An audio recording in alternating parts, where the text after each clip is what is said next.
Hey, good evening, everyone. Blitzball Champ is back with some more Carolina Panthers talk here on the U to the Tube. So, hope everybody's doing well. Wanted to talk about the undrafted free agents that Carolina just recently picked up. Just wanted to go over each of them and just kind of give my quick thoughts on it. But yeah, let's go ahead and let's see what they picked up. So, first off, we have yet another David Moore on the team, but this time an offensive lineman. So they picked up David Moore, offensive lineman out of Grambling University. Apparently, he impressed enough at the Senior Bowl for Carolina to give him a shot. 6'1", 6'1" and a half, 350 pounds, and he has 32 and 5/8 inch arms. Dang, that's quite a quite a reach, it seems. Um, but yeah, apparently got a chance to check him out at the Senior Bowl, and it was unfortunate because Grambling didn't have a season last season. It was canceled due to the pandemic. So I mean, and apparently he also got a chance to play some center. Also got to play a little bit of center at the Senior Bowl. But he mostly played guard in college. So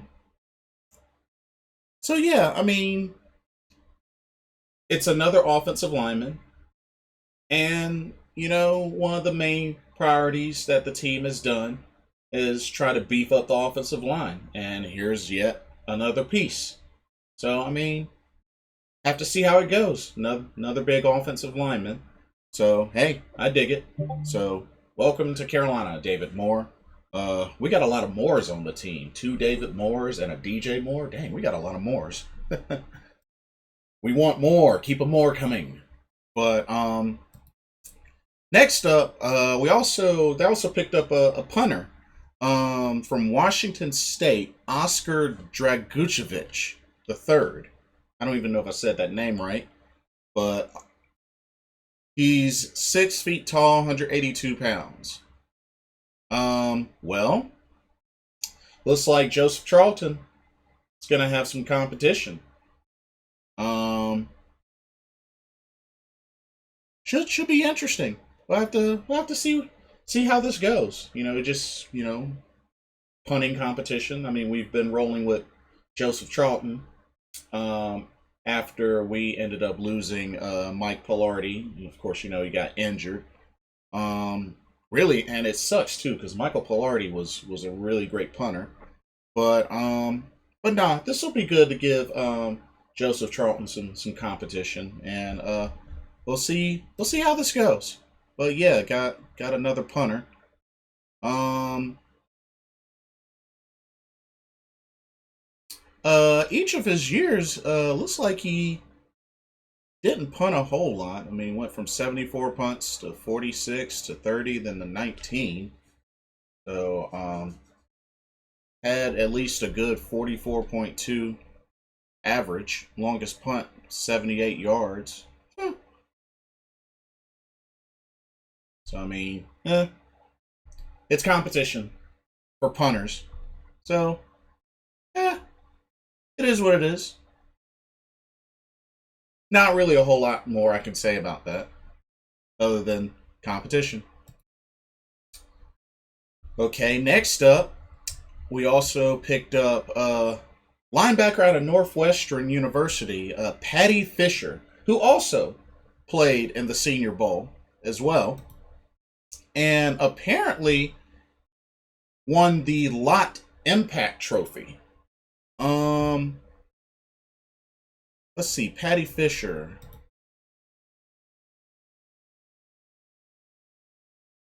So apparently he had in 2020 had 86 tackles, 4.5 of them for loss, an interception, a forced fumble, and a fumble recovery. He also has a career 404 tackles. Wow. Sounds like this dude is a tackling machine. Huh. 6'4", 240 pounds. Sounds like this dude is a tackling machine. You know? Like Luke Kuechly. Luke Kuechly is a tackling machine. But well, yeah. Seems like this is potentially a very aggressive linebacker that can rack up tackle after tackle. I mean, 404 tackles in his college career? This dude's been busy. This dude's been very busy. So, who knows? Might have a gem here, and maybe a hidden gem here in Paddy Fisher. Have to see how he does.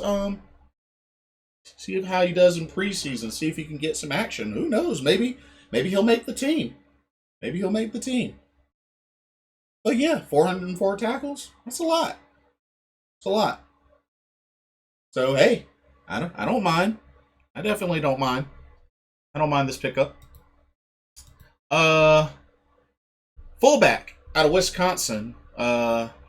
Mason Stokke. 6'2", 239 pounds. Yep, play for the Wisconsin Badgers. Don't see a whole lot with stats for last season. Rushes, 19 attempts, 45 yards. Got 1 touchdown. Did get a handful of catches. 8 catches, 58 yards, 3 touchdowns. Oh, 3 receiving touchdowns. Okay. Seems like he's got some decent hands. But I mean, you know, he goes along with the other fullback we have, Mikey Daniel, and also, of course, Tommy Tremble can play at that spot to be that lead blocker. He can play the backfield. But yeah, we got essentially 2 fullbacks.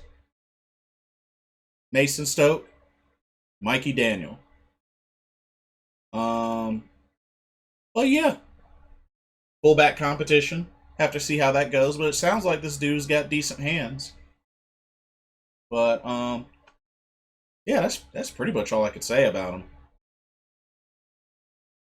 And then we also got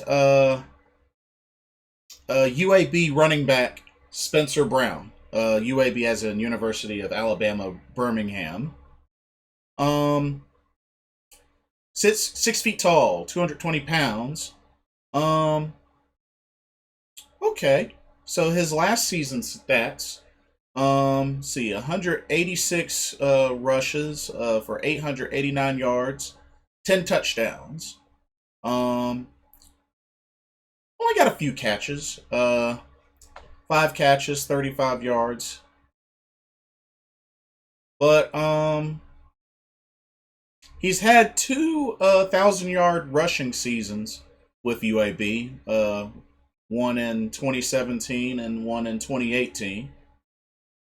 Had 250 attempts, 1,329 yards, 10 touchdowns.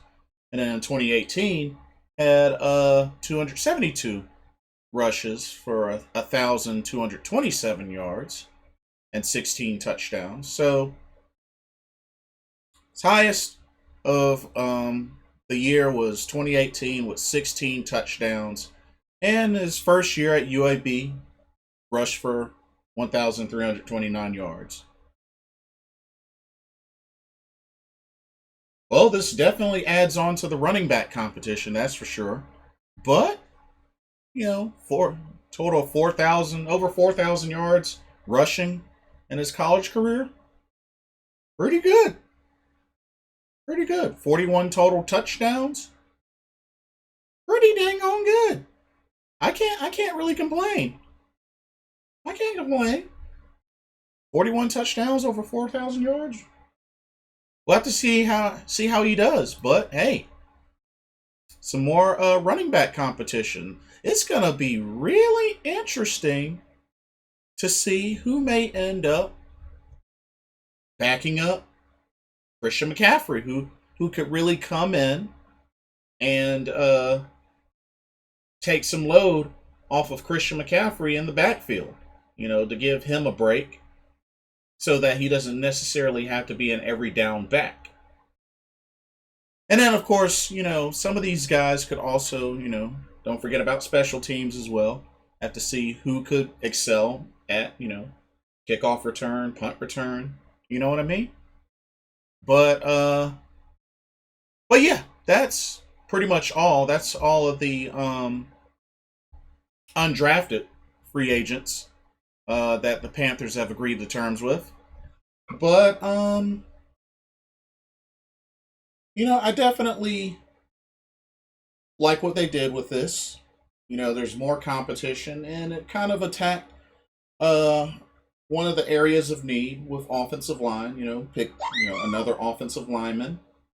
Another running back, like I said, will be interesting to add to the competition of who's really going to back up Christian McCaffrey. So, yeah, some punter competition as well. But and then we got a tackling machine running back, or excuse me, linebacker. So I mean, we'll see what happens. But one thing I will say before I end this video, just a couple of things I'll say before I end this video. I mean, now looking at the roster now, like it's a lot of young talent with this roster.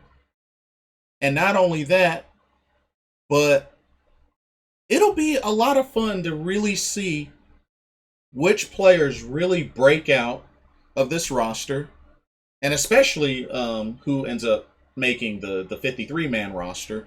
But I think we're gonna see some surprises. I really do. I think we're gonna see some surprises. I think we're gonna see some folks, blow up. And, some names that you might not have thought, are potentially gonna surprise us. There's definitely a lot of talent to really look over. There's a lot of talent. But I'm excited. I'm definitely excited to see how things go with training camp, and then we get these preseason games going. Really see who ends up making the 53-man roster. But yeah, a lot of young talent on this roster, so definitely looking forward to that. Another thing that stands out to me is, I'm pretty sure we're going to get the chance to, once season starts, we're going to really get the chance to see J.C. Horn get going. And that, the first two games might be where we get to really see an early start of J.C. Horn. Because remember, A.J. Bouye will be suspended for the first two games of this upcoming season. So J.C. Horn, I'm believing he's going to really have an opportunity to prove it, and prove it early. He could potentially be starting opposite of Dante Jackson. I mean, that's what it's looking like. So he's going to be tested early and quick. Another thing we got to look at, okay, offensive line. Carolina picked up folks for the offensive line. On paper, it's really hard to say what we're getting here. It's hard for me to really give a grade on this offensive line, just based on what we have right now. And the way I look at it, this offensive line could either end up being really, really great, or it could potentially just be a bust in our faces. It could just be a big bust.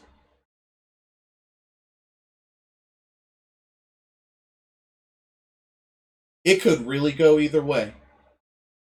Because it's not like there's any sort of big star names that stand out on our offensive line aside from Taylor Moton.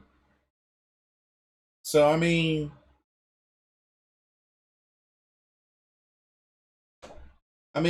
looking at the offensive line, this may be like one of those life is like a box of chocolates. You never know what you're going to get. And we got a big box of chocolates of the offensive line, and